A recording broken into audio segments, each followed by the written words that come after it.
fairy tale love story. But, winasak.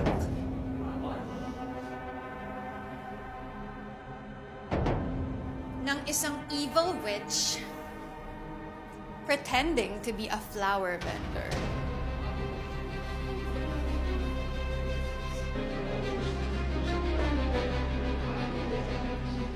Hindi ko alam. Iris? What?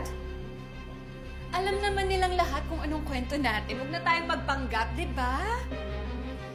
Next chapter. Tyrone died. Well, that's what we all thought. At nung nangyari yon, I was really broken. And I felt lifeless and alone.